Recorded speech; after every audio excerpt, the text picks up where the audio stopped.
grandes himnos del himnario.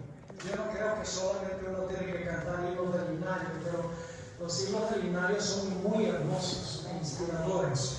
Así que aprecio que haya cantado en presencia está de Cristo y se da la labor en la noche de hoy. Muchas gracias, hermana, por presentar la música especial. Que Dios siga bendiciendo el don que le ha concedido. Antes de comenzar el tema de la abominación y solo vamos a tener una oración, como siempre tenemos. Así que con reverencia inclinemos nuestros rostros. Padre, gracias por darnos un día más de vida. Gracias, Señor, que nos has traído a este lugar con tu protección. Gracias porque es un Dios maravilloso que suple todas nuestras necesidades.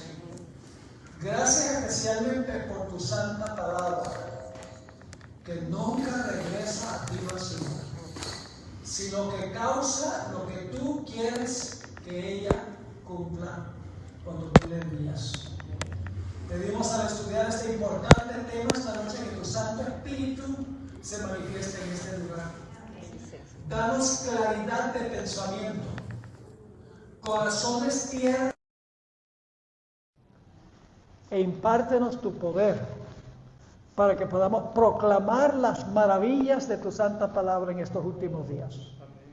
Gracias te damos por escuchar esta petición de tu pueblo.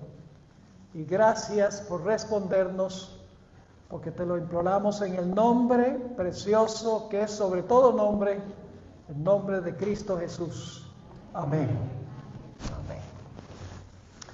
Bueno, lo primero que quiero anunciar es que he traído algunos materiales que están disponibles, son manuales de estudio que he escrito para diferentes series. Esos están disponibles en una mesa al final. También traje un thumb drive, que es un dispositivo que se mete en la computadora, que tiene todos los manuales que he escrito en español, todos los manuales de estudio, y esos materiales están disponibles. También tengo algunas tarjetas allí en la mesa. Aquí hay una muestra. Si ustedes llenan esta tarjeta, yo les voy a mandar, tiene que tener correo electrónico, no voy a mandar nada por correo, pero si colocan su correo electrónico, les voy a mandar electrónicamente todos los sermones que estoy presentando aquí en forma escrita.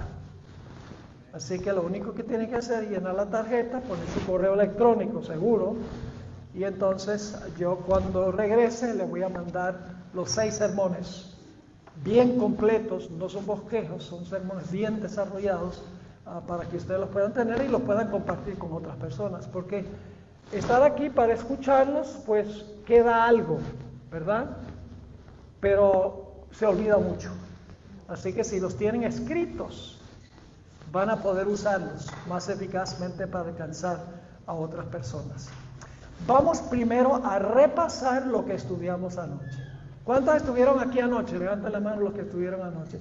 Ahora levanten la mano los que no estuvieron anoche, los que no estuvieron. ¿Dónde estaban ustedes anoche? Yo sé que tenían ocupaciones, tal vez no sabían, tal vez se ha regado la palabra de que estamos teniendo reuniones acá, pero gracias por venir esta noche. Vamos a repasar para beneficio de aquellos que no pudieron estar anoche lo que estudiamos en nuestra primera presentación. Empezamos en Mateo el capítulo 24 y el versículo 6. Y vimos que iba a haber ciertos fenómenos. Iba a haber guerras, rumores de guerras, se iba a levantar nación contra nación, reino contra reino, iba a haber pestilencias, hambres, terremotos e intranquilidad social, alborotos, dice la Biblia, es decir, convulsión interna en la sociedad. Y luego de eso dijo que esto es solamente ¿qué? Solamente principio de dolores. Ahí estamos nosotros ahora. Estamos en el versículo 8. Porque el versículo 9 no ha ocurrido todavía. Ya vimos que Mateo 24 está en orden cronológico. ¿Se dieron cuenta que todos los eventos están en el orden en que van a ocurrir? Así que lo del versículo 9 no ha ocurrido todavía. Ahora, ¿por qué Satanás causa todos estos desastres? ¿Por qué es Satanás el que lo hace? Dios no es el que lo hace. ¿Por qué Satanás hace todo esto? Guerras, rumores de guerras, epidemias, terremotos, alborotos. ¿Cuál es su objetivo? Echarle la culpa, no necesariamente a Dios, aunque indirectamente sí, pero para echarle la culpa a los que son fieles a Dios. Y ahí es que llegamos al versículo 9, luego dice, luego tendréis tribulación.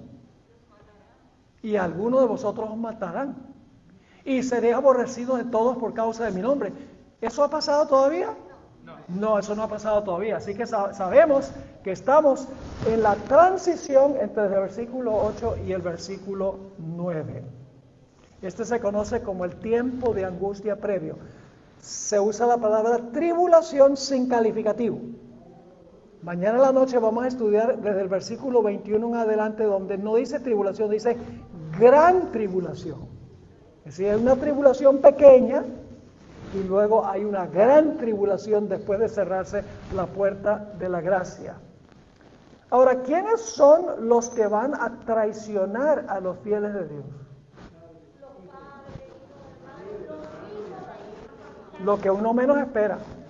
Los padres, los hermanos, los familiares y los amigos. Exactamente. Gente que creíamos que eran creyentes fieles. Todo lo que yo estoy diciendo lo estudiamos de la Biblia anoche. Y leímos confirmación del Espíritu, pero decía, solamente estoy repasando los puntos centrales. Ahora, ¿qué va a pasar con muchos en la iglesia cuando venga esta persecución? Muchos tropezarán, que significa que van a abandonar la fe. Eso se encuentra en el siguiente versículo, el versículo 10. Muchos tropezarán entonces. Ahora, ¿habrá mártires durante este periodo de tribulación? ¿Va a haber mártires? Sí, va a haber mártires. Lo dice claramente el texto.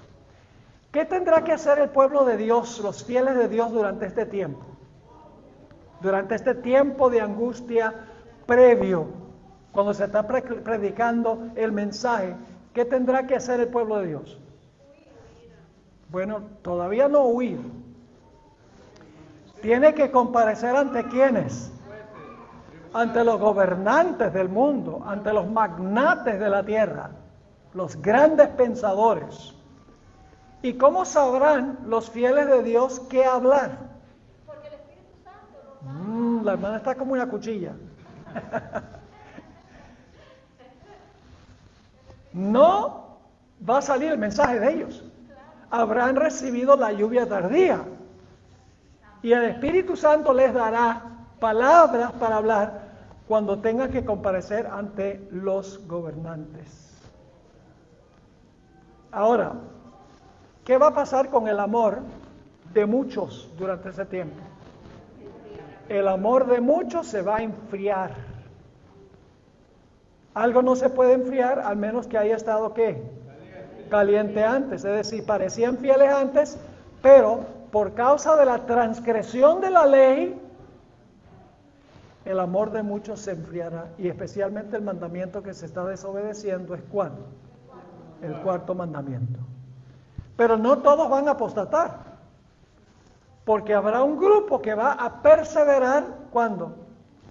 Va el que perseverare hasta el fin, ese será salvo.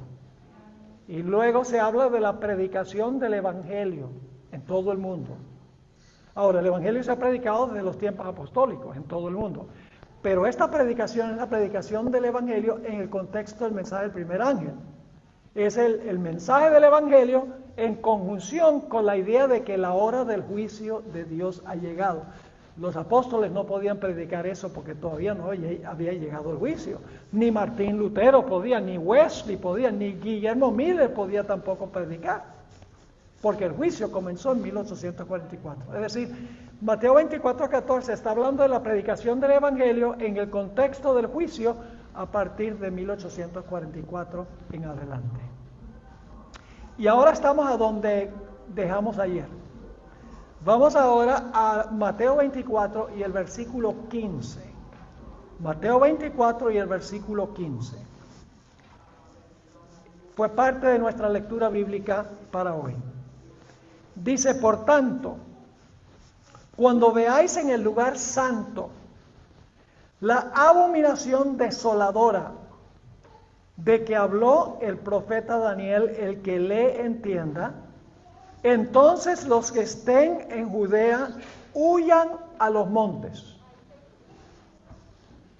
Varios puntos claves aquí.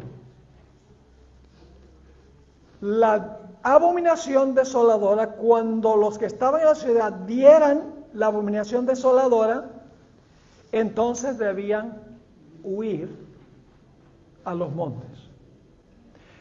Ahora, uno de los principios que notamos anoche es que tenemos que comparar lo que dicen los tres evangelios, porque esta enseñanza de Jesús no solo está en Mateo, está en Marcos 13 y Lucas 21. Ahora, cuando leemos Lucas 21, parece que Jesús dijo algo radicalmente distinto. No parece haber relación entre lo que dice Mateo 24, versículos 14 y 15, y Lucas 21, 20 y 21. Se sabe que es la misma enseñanza, pero parece radicalmente distinto. Vamos a Lucas 21 y el versículo 20. Dice, Lucas 21 y el versículo 20, pero cuando viereis a Jerusalén rodeada de ejércitos, ¿cómo dice el Mateo? Cuando vieres la ¿qué? Abominación desoladora. ¿Qué dice Lucas? Cuando vieres a Jerusalén rodeada de ejércitos. ¿Qué relación puede haber entre eso? Seguimos. Sabed entonces que su destrucción ha llegado. Entonces los que estén en Judea, ¿qué? Huyan a los montes. En otras palabras, en Mateo dice que es la abominación desoladora, que es la señal para huir, mientras que en Lucas dice que cuando Jerusalén es rodeada de ejércitos es la señal de huir. Es decir, la abominación desoladora era cuando los ejércitos rodearon la ciudad de Jerusalén. ¿Está claro ese punto? Es decir, nosotros tenemos que estudiar qué pasó cuando los ejércitos romanos circundaron la ciudad de Jerusalén, porque tiene una gran enseñanza en cuanto a lo que va a pasar al final de la historia. Así que tenemos que volver a la historia del sitio y de la destrucción de Jerusalén para entender el cumplimiento final de esta profecía, porque vimos que la profecía de Mateo 24 tiene ¿cuántas aplicaciones? Tiene dos cumplimientos, un cumplimiento en los eventos que llevaron a la destrucción de Jerusalén y otro cumplimiento en los eventos que llevan a la destrucción final del mundo. Así que leamos el conflicto de los siglos, página 25. Aquí la hermana White explica algo muy interesante en cuanto a lo que sucedió cuando los ejércitos romanos circundaron la ciudad de Jerusalén. Dice, tan pronto como los estandartes idólatras. ¿Sabe lo que es un estandarte? Es la insignia que llevan los ejércitos adelante para identificar la división del ejército. Dice, tan pronto como los estandartes idólatras, les voy a explicar qué significa eso, del ejército romano fuesen clavados en el suelo sagrado, que se extendía varios estadios más allá de los muros, es decir, el lugar santo no era la ciudad ni el templo, era un área fuera de los muros de la ciudad que también se consideraba un área santa. Así que dice, tan pronto como los estandartes idólatras del ejército romano fuesen clavados en el suelo sagrado que se extendía varios estadios más allá de los muros, los creyentes en Cristo debían huir a un lugar seguro. Al ver la señal preventiva, todos los que quisieran escapar debían hacerlo sin tardar. Ahora, Flavio Josefo, quien nació en el año 37, solamente 6 años después de la muerte, de la crucifixión y la resurrección y la ascensión de Jesús, él fue testigo ocular de la destrucción de Jerusalén. Él estuvo presente allí. Y él explica qué sucedió cuando los ejércitos romanos llegaron y circundaron la ciudad en el año 66 primero y luego en el año 70. Dice que lo que hacían las legiones romanas era sitiaban una ciudad tomaban sus estandartes, los clavaban en el suelo y luego se arrodillaban y les rendían adoración a los estandartes. Porque el estandarte tenía lo que voy a describir en un momento, que representaba al dios Sol. Es decir, al inclinar y rendirle adoración al estandarte, estaban adorando al dios Sol. Ahora, la pregunta clave es, ¿qué tenía el estandarte romano? Pues se han descubierto arqueológicamente que tenía el estandarte. Tenía un águila con las alas extendidas. La cabeza del águila estaba girada hacia la derecha. No estaba mirando hacia adelante, sino hacia el lado derecho. En las garras, el águila tenía flechas. Y alrededor del águila había una guirnalda circular dorada que representaba el dios Sol Mitra, que era el dios patrón de los ejércitos o de las legiones romanas. Y Flavio Josefo decía en sus escritos, La guerra de los judíos, que cuando los ejércitos romanos llegaron, circularon a Jerusalén, clavaron los estandartes con el águila, alas extendidas, cabeza girada hacia la derecha, garras en las garras, flechas en las garras, una guirnalda circular representando al dios Mitra, y le rindieron adoración a sus estandartes. Es decir, estaban adorando a través de sus estandartes al dios Sol. Cuando los cristianos vieran esta señal, los cristianos debían inmediatamente hacer ¿qué cosa? Inmediatamente debían huir. Pero aquí viene la pregunta clave. ¿Cómo podían huir si la ciudad estaba circulada? Aquí es que entró la providencia de Dios. En el año 66 de la era cristiana vino el general de las tropas de Roma, de las legiones romanas, su nombre era Cestio Galo, y él sitió la ciudad. Y la gente de adentro estaba muriendo de hambre, no podía salir porque los mataban. Y estaban a punto de entregarse, a punto de rendirse los que estaban en la ciudad. Y de repente Cestio Galo le dijo a sus tropas, vámonos. E inmediatamente Cestio Galo, con todas las tropas romanas, cuando parecía que la ciudad iba a caer, huyó. Los que estaban en la ciudad, los cristianos que estaban en la ciudad, dijeron, esta es la señal, porque ya vimos a los ejércitos romanos, a las legiones romanas circular la ciudad, ya los vimos clavar sus estandartes, ya los vimos adorar al dios Sol Mitra, y ahora se están retirando. Esta es la señal de huir. Y todos los cristianos que estaban en la ciudad huyeron cuando vieron la señal. Ahora, cuando huyeron las legiones romanas, sin razón alguna, en un momento le voy a leer una cita de la hermana White y también una cita de Flavio Josefo, cuando huyeron, los apóstatas en la ciudad, los falsos profetas apóstatas de la ciudad, animaron a la gente y le dijeron, mire, Dios está obrando a favor nuestro. Fíjese que si nosotros pelear, Dios espantó a las legiones romanas. Y se fueron tras las legiones romanas, y las legiones sufrieron grandes pérdidas de soldados. Pero luego en el año 70, regresaron primero Vespasiano y después Tito, liderando las legiones de los romanos, y ahora no hubo escape. Sitiaron la ciudad, finalmente entraron, quemaron la ciudad, quemaron el templo, y más de 1 millón de judíos fueron crucificados fuera de la ciudad. Los que no huyeron y se quedaron, perecieron.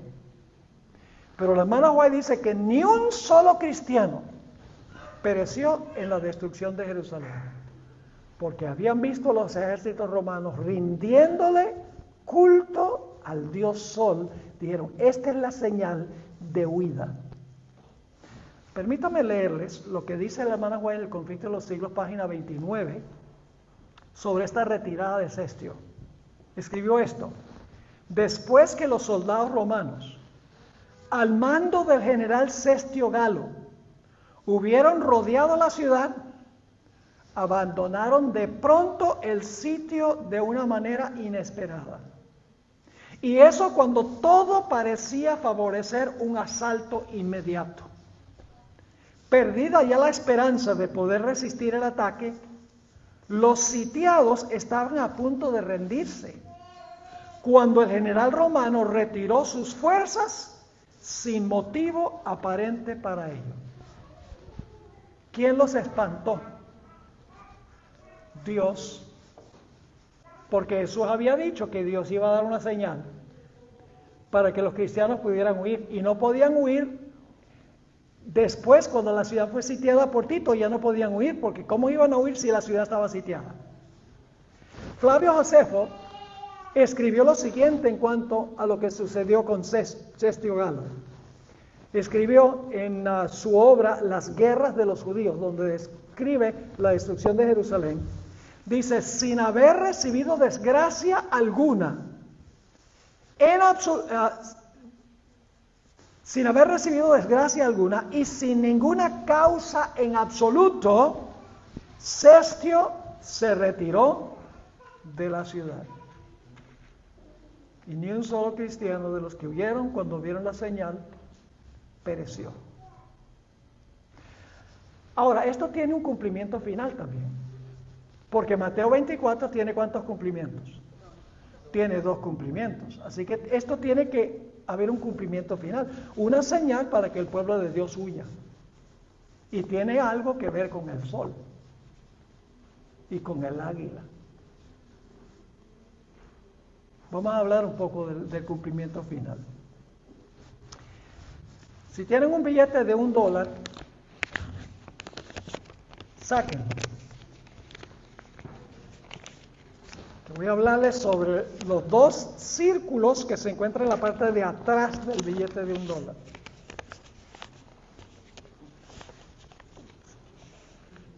Así que saquen el $. ¿Cuánto tienen? Levanten la mano cuando tengan el $. Levanten la mano, que pasen los diáconos a recoger la ofrenda.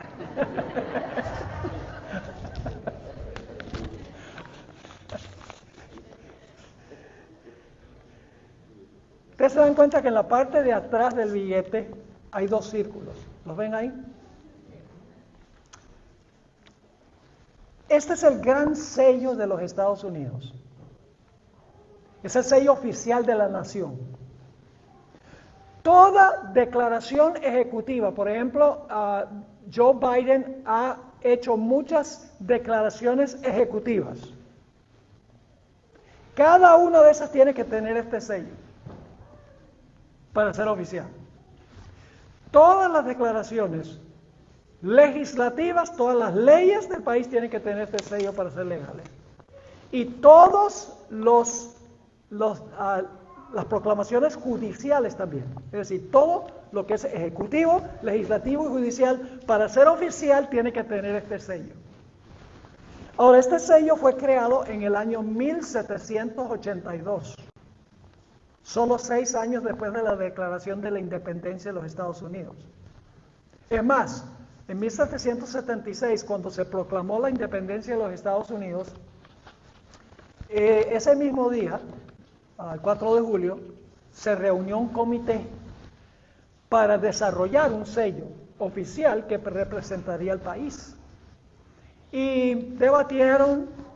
Por 6 años estuvieron creando el sello y finalmente en 1782 un comité finalizó el sello y hasta el sol de hoy este es el sello oficial de los Estados Unidos que hace que todo lo que hace el gobierno sea legal. Es decir, este sello no es una invención moderna, va a las raíces de la República de los Estados Unidos. Ahora, miren el lado derecho, el círculo al lado derecho. ¿Qué se encuentra allí en el centro? Un águila. ¿Ven el águila? ¿Cómo tiene las alas? Extendida. ¿Cabeza girada hacia dónde? A la derecha. ¿Qué tienen garras? Flechas. Tiene también un olivo, pero tiene flechas. ¿Algún paralelo? No solo eso, sino que encima de la cabeza del águila se encuentra el sol irrumpiendo a través de las nubes. ¿Vamos bien? No solo eso, sino que en este lado se encuentran algunas inscripciones. Se encuentra la inscripción, si ustedes la pueden ver ahí encima de la cabeza del águila, E pluribus unum. ¿En qué idioma? Latín. ¿Idioma de cuál imperio? Romano. ¿Ustedes creen que esto es coincidencia? No es coincidencia. Ahora, si miran el otro lado, van a encontrar una pirámide inconclusa. Una pirámide inconclusa. Pero se concluye arriba. ¿Se dan cuenta que ese triangulito arriba, con un ojo, se conoce como el ojo de la providencia? En realidad, los fundadores del país eran masones. El triángulo es un símbolo masónico. Y ese ojo representa a Lucifer. ¿Qué está irrumpiendo del ojo? Los rayos del sol están irrumpiendo del ojo. Y arriba se encuentra una inscripción, Annuit Coeptis, que significa, Él ha favorecido nuestro proyecto. Y es muy interesante, no dice Dios ha favorecido, Él ha favorecido. Lucifer. Abajo hay otra inscripción, Novus Ordo Seclorum, que significa nuevo orden mundial. ¿Y ustedes creen que el nuevo orden mundial, esa idea es moderna? ¿En qué idioma está Annuit Coeptis y Novus Ordo Seclorum? En latín. Hermanos y hermanas, el idioma que se usaba en esta época era inglés. Y si miran a la base de la pirámide, tienen que tener buen ojo, van a encontrar en la base de la pirámide el año 1776 en números romanos. ¿De dónde viene el sello de los Estados Unidos? De Roma. Lo adoptaron y los fundadores dicen abiertamente que lo adoptaron de Roma. Pero hay más. ¿Cuántos han visitado Washington, D.C.? ¿Han visto la arquitectura de los edificios principales en Washington, D.C.? El Capitolio, la Corte Suprema, la Casa Blanca. ¿Qué clase de arquitectura? Romana. Romana. ¿Y cómo se llama la Cámara Alta del Congreso? Senado. ¿De dónde viene eso? De Roma. ¿Y los que sirven ahí se llaman qué? Senadores. Y Washington, D.C. está lleno de monumentos de los héroes y de grandes eventos históricos como la Roma antigua. Es más, Thomas Jefferson, cuando iban a construir el Capitolio, dijo que quería que el Capitolio tuviera la forma de un templo romano. Los Estados Unidos adquirió de Roma directamente todo esto. Pero hay otro detalle interesante. Y es que cuando recién se estableció los Estados Unidos, no le decían a los ejércitos, ejércitos. Le decían legiones. al ejército. Decían legiones. Y desarrollaron una bandera que se conoce como la bandera de la legión, que era la bandera oficial de las legiones. ¿Y saben qué tenía en el centro? Un águila con un sol radiante irrumpiendo del cuerpo del águila. Esto no es coincidencia. Ahora voy a compartirles el significado de esto. ¿Será que al final de la historia va a haber una señal relacionada con la adoración en relación con el sol? Lo que sucedió alrededor de Jerusalén fue que los romanos adoraron al sol. Pero ¿qué va a ser la señal al final de la historia? ¿Va a tener algo que ver con el sol? Sí, ya no es el sol, sino que es ¿qué? El día del sol. El día del sol va a ser la señal. Porque Satanás es demasiado sofisticado. Satanás sabe que la gente no es tan tonta hoy como para adorar el sol. Tiene que ser más sigiloso y más engañoso. Así que no es el sol, sino que es en el día del sol. Ahora, alguien podría decir, pastor, no es lo mismo adorar el sol que adorar en el día del sol. Y yo sostengo que en principio es lo mismo. Y le voy a explicar haciendo 3 preguntas. ¿Quién creó el sol? Dios. ¿Lo creó para la adoración? No, es un objeto secular para dar luz. ¿Qué sucede si lo convertimos en un objeto de adoración? ¿Cómo se llama eso? Idolatría. ¿Quién creó el primer día de la semana? Dios. ¿Lo creó para la adoración? No, es un día de trabajo. No lo creó para la adoración. ¿Qué pasa si lo convertimos en un día de adoración? Idolatría. No importa que es un objeto o es un día que el hombre ha creado para la adoración, el principio es el mismo. ¿Están entendiendo lo que estoy diciendo? Ahora, tenemos la confirmación del espíritu de profecía. Gracias a Dios por el espíritu de profecía, hermanos y hermanas. Yo estoy seguro que la hermana White probablemente no sabía todos estos detalles en cuanto de dónde adquirió los Estados Unidos toda su simbología, etcétera. Pero Dios le inspiró y les dio el paralelo entre lo que pasó en el pasado y lo que va a suceder en el futuro. Escuchen estas citas. La primera cita está en el tomo 5 de los Testimonios, página 426 y 427. Esto es lo que escribió. Por el decreto que imponga la institución del papado en violación a la ley de Dios, está hablando de la ley dominical, nuestra nación, los Estados Unidos, se desvinculará completamente de la justicia. Los Estados Unidos ahora están desvinculándose de la justicia, hermanos y hermanas. Con el asunto, este es un país que se está convirtiendo en un país pagano, con el matrimonio homosexual, gay.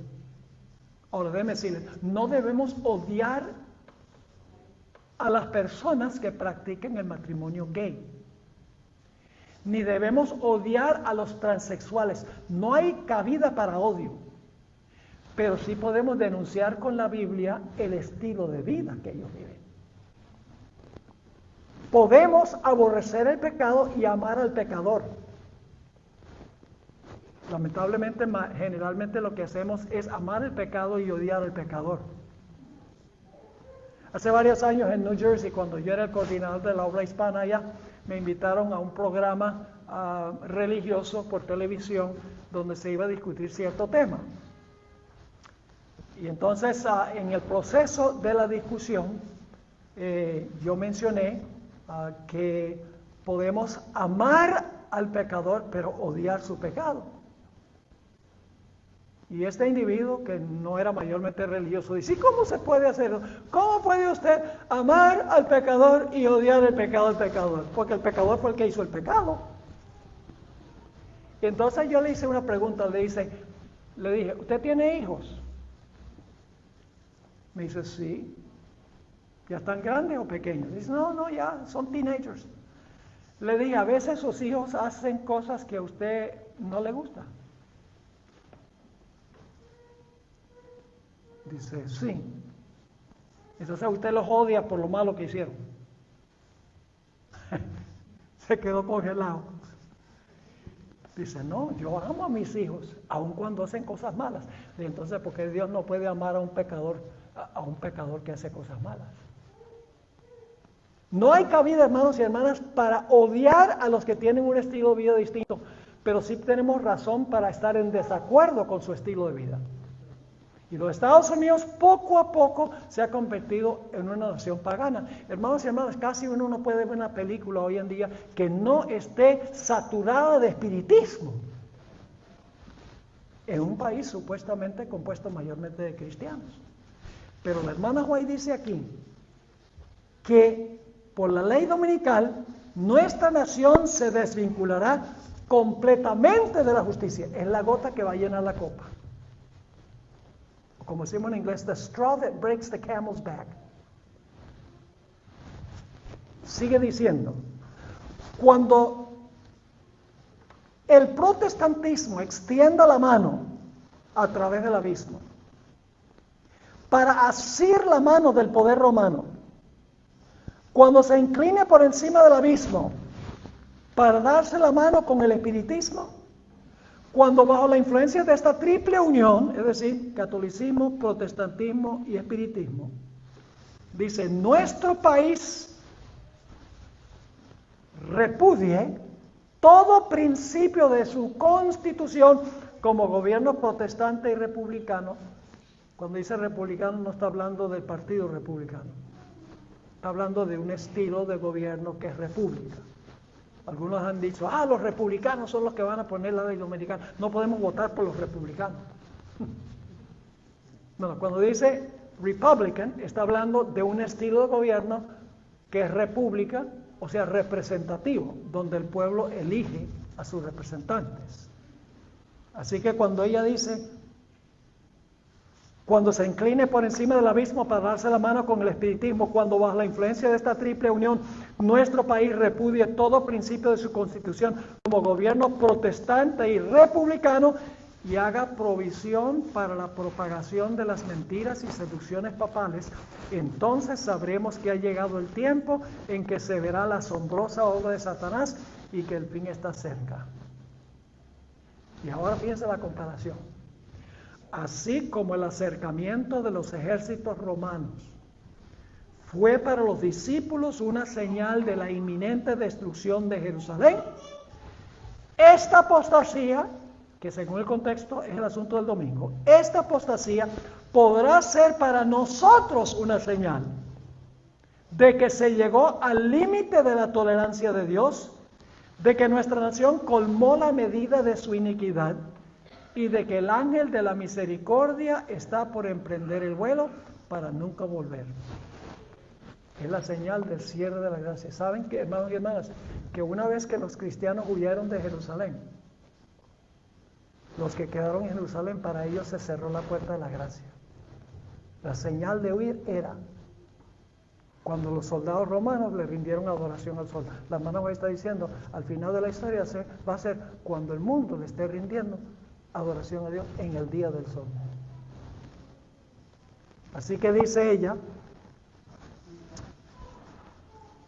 de que el ángel de la misericordia está por emprender el vuelo para nunca volver. Los hijos de Dios se verán entonces sumidos en aquellas escenas de aflicción y angustia de Jacob, y van a encontrar que después de los versículos 15 al 20, donde dice: orad que vuestra huida no sea en invierno ni en sábado, el siguiente versículo dice: entonces tendréis gran tribulación.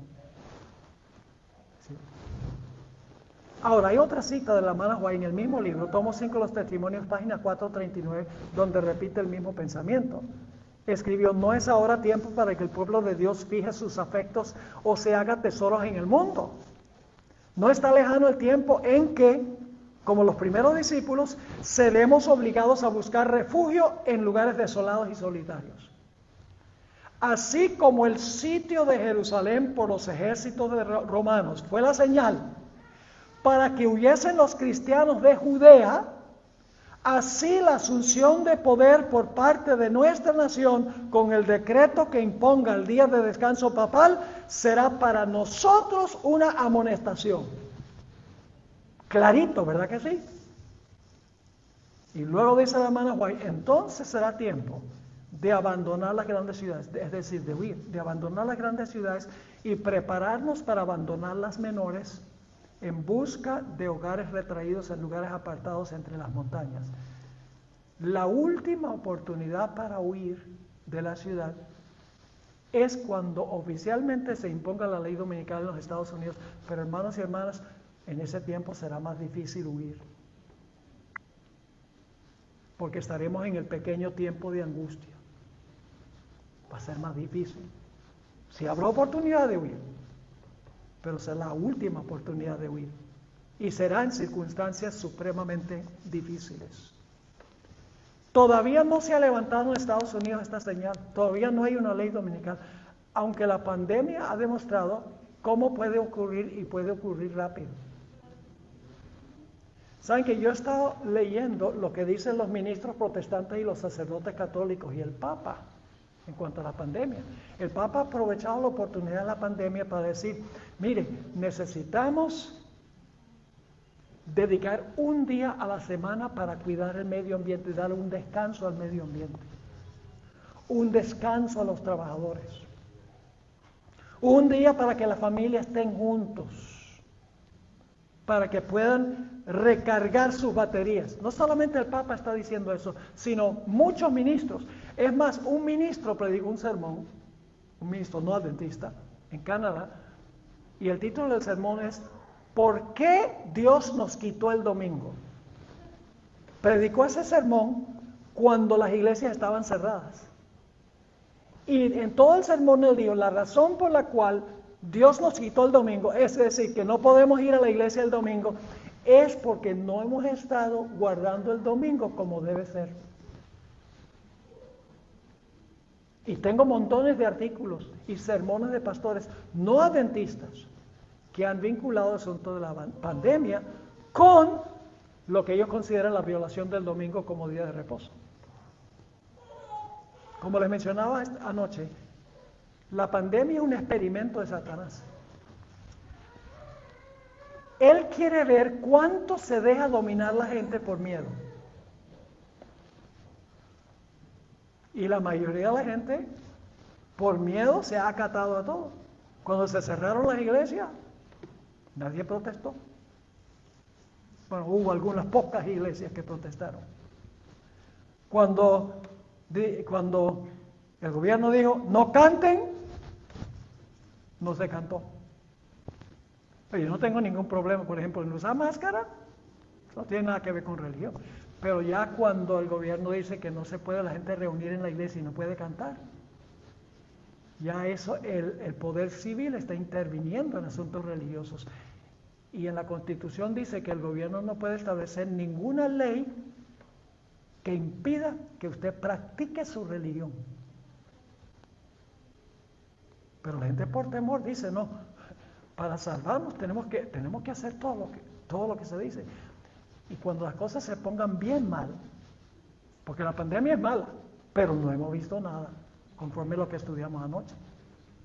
Cuando todas estas cosas estén sucediendo simultáneamente y se diga: todo esto está pasando porque nos hemos extraviado de Dios, hay que regresar a Dios, y se ponga una ley dominical y las cosas empeoran aún más, ¿qué va a pasar con los que no se acaten? Va a venir persecución. Ahora, esto se llama la abominación asoladora, ¿verdad? Desoladora, la abominación. ¿Cómo define la Biblia abominación? En la Biblia La palabra abominación se vincula con idolatría. ¿Es idolatría santificar el domingo? ¿Es idolatría? ¿Quién hizo el domingo como día de reposo? El hombre. Cualquier cosa que el hombre santifica, que Dios no santificó, es idolatría. Así que la mayoría del mundo cristiano es idólatra. No lo reconocen, no lo entienden. En unos momentos les voy a leer algunas citas de la hermana White, donde ella se refiere al domingo como el sábado ídolo. El sábado, the idol Sabbath. Vamos a Deuteronomio 5, 25 y 26 para que vean que la palabra abominación tiene que ver con idolatría. Yo pregunto, cuando los ejércitos romanos pusieron sus estandartes en el suelo y le rindieron adoración al sol, ¿eso fue una abominación? Dice abominación asoladora, porque era idolatría. Al final de la historia sucede lo mismo, pero no con el sol, sino con un día. Noten lo que dice Deuteronomio 7, 25 y 26. Quiero que noten que la palabra abominación se vincula con idolatría, con ídolos. Aquí Dios está hablándole a Israel de que tengan cuidado cuando entren en la tierra prometida y no adoren los ídolos de las naciones. Dice, las esculturas de sus dioses quemarás en el fuego. No codiciarás plata ni oro de ellas para tomarlo para ti, para que no tropieces en ello. Pues es que, ¿qué es abominación? Adorar las esculturas, ¿verdad? Pues es abominación a Jehová tu Dios. Y no traerás cosa que abominable a tu casa para que no seas anatema. Del todo, está hablando de ídolos, del todo la aborrecerás y ¿qué?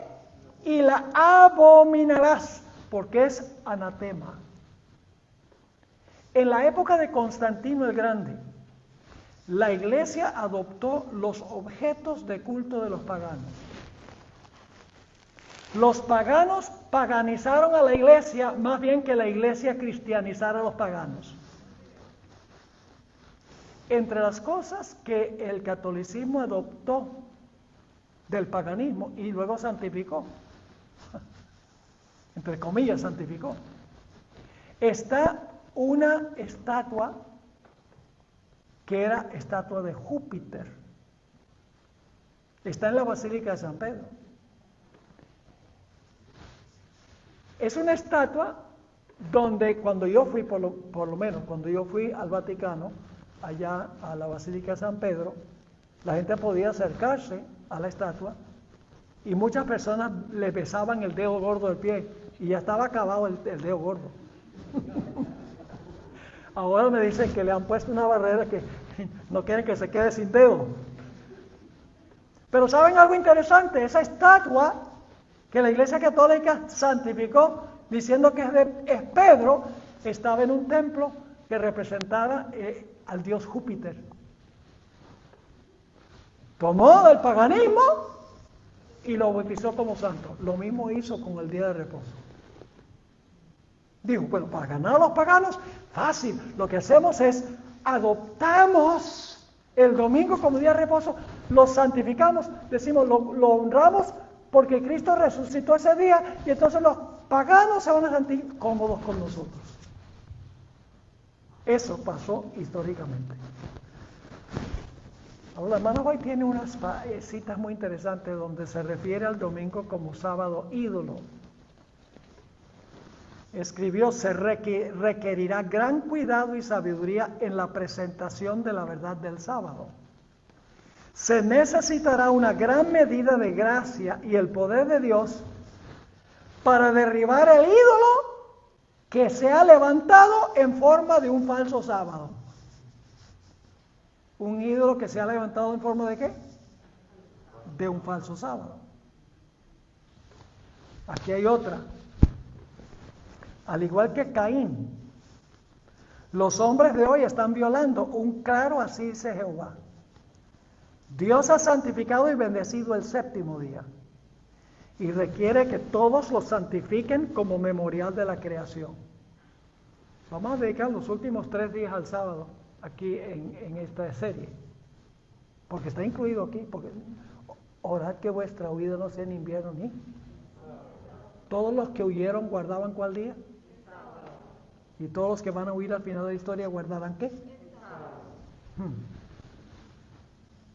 Al igual que Caín, los hombres de hoy están violando un claro, así dice Jehová, Dios ha santificado y bendecido el séptimo día y requiere que todos lo santifiquen como memorial de la creación. Sin embargo, el archiengañador ha inspirado a los hombres para que levanten un día de reposo rival, que Dios considera igual que la ofrenda de Caín. Así como Caín, aquellos que adoran este ídolo se ofenden porque el pueblo escogido de Dios prefiere guardar el día que Dios ha especificado en su ley, más bien que un día de reposo de creación humana. Procuran obligar a sus semejantes a adorar este ídolo. Es decir, compara con Caín. Dios le dijo a Caín, trae un sacrificio de sangre. Y Caín lo que trajo fue un sustituto. También la hermana White habla de Nadab y Abiú. Hay dos historias en la Biblia que vamos a trazar en nuestro último tema. La historia de Belsasar. ¿Sabe cuál fue el pecado grande de Belsasar? Él tomó vasos sagrados y los trató como si fueran comunes. ¿Y saben cuál fue el pecado de Nadab y Abiú? Tomaron lo que era común y se lo presentaron a Dios como si fuera santo. Dos caras de la moneda. Tomar lo que es santo y tratarlo como que es común, y tomar lo que es común y presentarlo como si fuera santo. ¿Y qué sucedió con Belsasar por tomar lo santo y tratándolo como si fuera común? Pereció esa misma noche. ¿Y qué pasó con Nadab y Abiú? El fuego de Dios los consumió. ¿Cómo creen ustedes que se siente Dios cuando los cristianos toman el domingo y se lo presentan a Dios como si fuera santo? Y toman el sábado y lo tratan como si fuera un día común. Si Dios acepta eso, va a tener que pedirle perdón a Belsasar y Nadab y Abiú.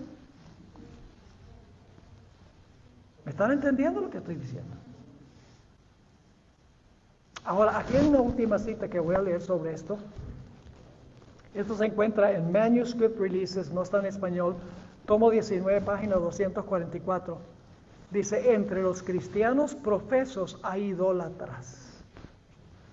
Hombres y mujeres que no llevan el sello de Dios. Muchos han subvertido a la fe cristiana, convirtiéndola en idolatría, porque le dan a una institución de creación humana la gloria y el honor que Dios requiere para su día de sábado, y obligando a otros a adorar este ídolo. Es decir, el conflicto es entre un día de creación humana para la adoración y un día de creación divina para la adoración. Luego escribe, Dios visitará a los tales con sus juicios retributivos, que derramará sin mezcla de misericordia sobre los inconversos que aborrecen la ley de Dios. Yo pregunto, ¿Dios ha dado un día que es señal de que Él es el creador del cielo y la tierra? Nota lo que dice el libro de Ezequiel, el capítulo 12, el capítulo 20, el versículo 12 y 20. Ezequiel 20, versículo 12 y versículo 20. Les di también mis sábados para que fuesen por señal entre mí y ellos, para que supiesen que yo soy Jehová que los santifico, que significa que yo los aparto como un pueblo santo. Y luego el versículo 20 dice, santificad mis sábados y sean por señal entre mí y vosotros, para que sepáis que yo soy Jehová vuestro Dios. El conflicto final, mis hermanos y hermanas, no es un conflicto primordialmente sobre días.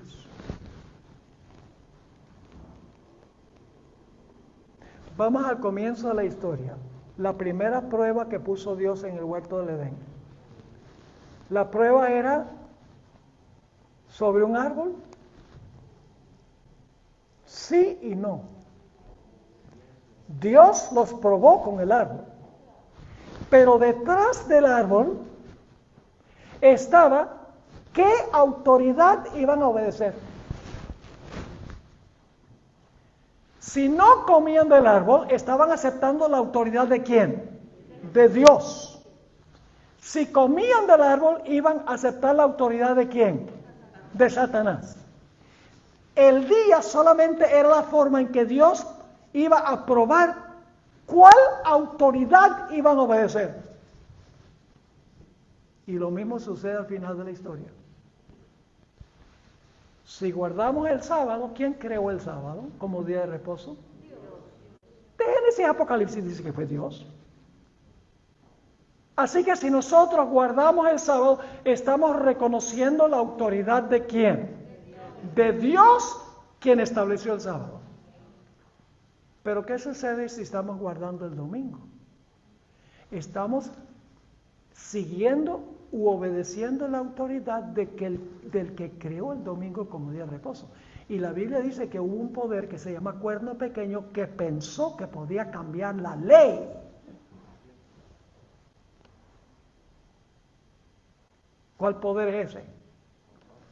El poder papal. Y saben ustedes que yo les voy a leer ahora para concluir unas citas de escritores católicos, donde ellos dicen que cuando los protestantes guardan el domingo, están siguiendo la autoridad de la Iglesia Católica. Les voy a leer algunas citas. Aquí está esta. Esta cita es muy interesante. Fue escrita por John O'Brien, quien por más de 40 años fue profesor de teología en la Universidad de Notre Dame, una de las grandes universidades católicas que queda cerca de la Universidad de Andrews. Escribió más de 40 libros. Y en este libro, que se titula La fe de millones, refiriéndose a la fe católica, escribió lo siguiente: siendo que el sábado y no el domingo se especifica en la Biblia, ¿no es curioso que los que no son católicos y quienes profesan tomar su religión directamente de la Biblia y no de la iglesia, observen el domingo en lugar del sábado? Sí, claro que son inconsistentes. Pero este cambio se hizo unos 15 siglos antes que naciera el protestantismo, y para ese tiempo la costumbre se observaba ya universalmente. Los protestantes han continuado la costumbre. Ahora escuchen esto. Los protestantes han continuado la costumbre de guardar el domingo, aun cuando se basa en la autoridad de la Iglesia Católica y no sobre un texto explícito de la Biblia. Ahora viene la parte más curiosa. Dicha observancia permanece como un recordativo de la Iglesia Madre. Cuando los protestantes guardan el domingo, ¿es un recordativo de qué? De la Iglesia Madre, de donde se separaron las sectas no católicas. Es como un niño que se fuga de su casa, pero aún lleva consigo en el bolsillo una foto de su madre o una trenza de su cabello. Las iglesias protestantes nunca pudieron zafarse completamente de la madre, por eso van a volver a ella. Aún conservan la idea, las iglesias protestantes, de que los muertos no están muertos. La inmortalidad del alma, sustrajeron eso de la madre. Nunca pudieron echarlo a un lado. La reforma no se completó. Siguieron enseñando que el infierno arde para siempre y los impíos sufren por la eternidad y en las llamas del infierno. Los protestantes asimilaron eso también. Y asimilaron la idea de que el domingo es el día de reposo. Se quedaron con doctrinas de la madre, y la hermana White dice que se van a unir los católicos y protestantes en puntos de doctrina que tienen en común. Por eso es interesante que este escritor dice, es como un niño que se fuga de su casa, se quiere escapar de la mamá, pero dice, pero aún lleva consigo en el bolsillo una foto de su madre, una trenza de su cabello, es decir, lleva un recordativo. No se ha podido desligar completamente de su madre. Aquí hay otra cita. El Monseñor Segur escribió, fue por la autoridad de Jesucristo que la Iglesia Católica transfirió este reposo al domingo para conmemorar la resurrección de nuestro Señor. De modo que cuando los protestantes guardan el domingo, aun cuando no quieran admitirlo, le están rindiendo homenaje a la autoridad de la Iglesia Católica. Les leo una más. La Santa Iglesia Católica, este es otro autor católico, es el padre Enright, que por mucho tiempo fue presidente de Redemptorist College in America. Escribió: la Santa Iglesia Católica fue la que cambió el día de reposo del sábado al domingo, primer día de la semana. Y no solo obligó a todos a guardar el domingo, sino que urgió a todos a que trabajaran el séptimo día a riesgo de un anatema. Los protestantes profesan reverenciar la Biblia, mas sin embargo, por su acto solemne de guardar el domingo, reconocen el poder de la Iglesia Católica. La Biblia dice: acuérdate del sábado para santificarlo. Pero la Iglesia Católica dice: no, guarda el primer día de la semana. Y he aquí que todo el mundo civilizado se inclina en obediente reverencia al mandato de la Santa Iglesia Católica. Qué tremenda cita.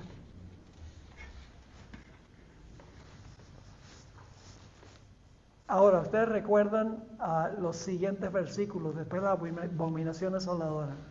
Dice que cuando se vea la abominación asoladora al final de la historia, que es la ley dominical, ¿qué va a hacer el pueblo de Dios? El pueblo de Dios tiene que ¿qué? Huir. Porque la puerta de la gracia está por cerrarse. Tiene que huir. Leamos Mateo 24, 16 al 19. Entonces los que estén en Judea, huyan a los montes. El que esté en la azotea, no descienda para tomar algo de su casa. Y el que esté en el campo, no vuelva atrás para tomar su capa. Mas hay de las que estén encintas y de las que crían en aquellos días. La ley dominical va a poner al pueblo de Dios en una situación difícil. Es tiempo de huir. Ay, no, pero mi casita, mi carro, mi dinero, mi familia. ¿Qué dice Jesús cuando llegue en este momento? El que esté en la azotea, no descienda. El que esté en el campo, no vuelva atrás a buscar la capa. Ahora, Lucas 17 nos agrega un detalle muy interesante. Lucas 17, 31 y 32. Nuestro penúltimo versículo. Lucas 17, 31 y 32. Dice: en aquel día el que esté en la azotea y sus bienes en su casa, no descienda a tomarlos. Y el que en el campo, asimismo, no vuelva atrás. Acordaos de la mujer de Lot. Interesante que en este versículo Jesús agrega eso a lo que dice Mateo 24. ¿Qué sucedió con la mujer de Lot? ¿Qué había dicho Dios a Lot, a su esposa y sus hijas? Caminen recto, no miren hacia atrás. ¿Por qué no debían mirar hacia atrás? Ay, lo que estamos dejando atrás. Hermanos y hermanas, más vale dejar lo que tenemos aquí para que Cristo nos dé lo que tiene allá. No nos aferremos a lo que tenemos aquí. Trabajamos y reunimos y acumulamos como si fuéramos a vivir aquí para siempre. No estoy diciendo que debemos llegar a ser homeless. No hay ningún problema con tener nuestra casa, con tener un buen automóvil, con tener algunas cosas que nos proporcionan comodidad, pero no hagamos de estas cosas algo primario. Lo más importante. Y cuando estaban huyendo de la ciudad, la Biblia dice que la mujer de Lot miró hacia atrás y se convirtió en una columna de sal. ¿Sabe? Por mucho tiempo yo me preguntaba, ¿por qué Dios no le dio más bien un infarto? Es la única persona en la Biblia que fue castigada convirtiéndola en una columna de sal. Y luego leí lo que Cristo dijo, que cuando la sal pierde su sabor, no sirve sino para ser echada a la tierra y pisoteada. Ella había perdido su sabor, su carácter salado, porque los fieles son la sal de la tierra. Pero cuando pierden su capacidad de darle un sabor salado, no tienen razón para existir. ¿Y saben lo que es interesante? La sal se mezcla con la comida, pero la sal nunca pierde su carácter salado. Está en la comida, pero conserva su sabor. De la misma manera, el cristiano se entremezcla la sociedad con las personas que necesitan a Cristo, pero siempre conserva su carácter salado.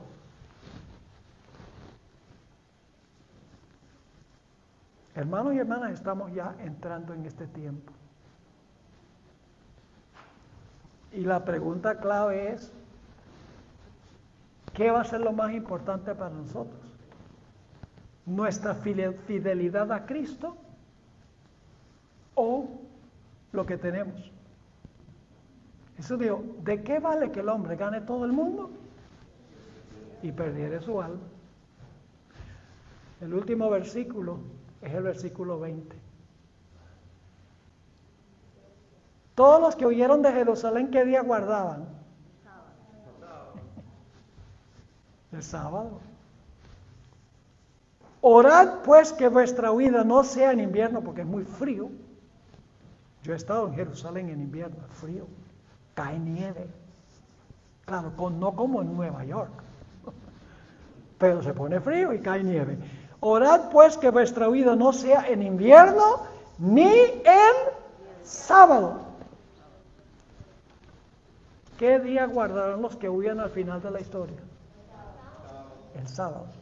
Nos ayuda mucho saber este versículo en su contexto ahora. Esto se usa en evangelismo y decimos 70 años después, 40 años después que Cristo ascendió al cielo, Jesús dijo que todavía había que guardar el sábado. Pero leemos este texto no en su contexto, de que en el año 70 sí, los fieles estaban guardando el sábado, pero al final de la historia los que huyan también van a guardar el sábado, en medio de la crisis final. Ahora, cuando el pueblo de Dios huya, se va a cerrar la puerta de la gracia y va a comenzar la gran tribulación. El siguiente versículo, el versículo 21, dice, entonces, ¿qué indica la palabra entonces? Cuando el pueblo de Dios huya, entonces vendrá ¿qué? Gran tribulación, megale, es la palabra que se usa, mega tribulación. No es el tiempo de angustia previo, es el gran tiempo de angustia de Jacob. Y de eso hablaremos Dios mediante mañana. Del versículo 21 al versículo 31. Será nuestro estudio mañana. Un estudio fascinante. Vamos a estudiar en cuanto a la gran tribulación, en cuanto a la falsificación de la segunda venida por Satanás. Satanás va a falsificar la segunda venida durante el tiempo de angustia para engañar, si fuere posible, a los mismos escogidos. Y luego vamos a hablar de cómo el sol, la luna y las estrellas se van a oscurecer. Y luego se va a ver la señal del Hijo del Hombre en el cielo. Y luego entonces, cuando Cristo llegue, los ángeles los va a mandar para recoger a sus escogidos de los cuatro vientos, para estar en una tierra donde no habrá más COVID, no habrá más clamor, ni dolor, ni calles sucias, ni ruido ensordecedor, donde todo será como fuera en el Edén, hermoso, pacífico, verde, limpio. Yo no sé de ustedes, pero yo anhelo que llegue ese día, hermanos y hermanas. Oremos. Padre Celestial, gracias te damos por la claridad de tu palabra. Gracias por el espíritu de profecía que nos ayuda a esclarecer muchos conceptos. Señor, te ruego que lo que hemos estudiado esta noche nos consagre sin reservas a ti. Ayúdanos a ser más estudiosos de tu palabra. Ayúdanos, Señor, a orar fervientemente. Ayúdanos, Señor, también, danos palabras para testificar a aquellos que no saben nada de esto, porque queremos que ellos se salven también. Gracias por habernos acompañado. Graba lo que hemos estudiado en nuestra mente y nuestro corazón. Acompáñanos al salir de este lugar. Llévanos con tu bendición y con tu protección. Te lo imploramos en el nombre de Jesús. Amén. Bien, muchas gracias por todo. Agradecemos a todos a pedir esta hora. Muchas gracias. Mañana recuerden, el tema es librado de la gran tribulación. Los que tienen los temas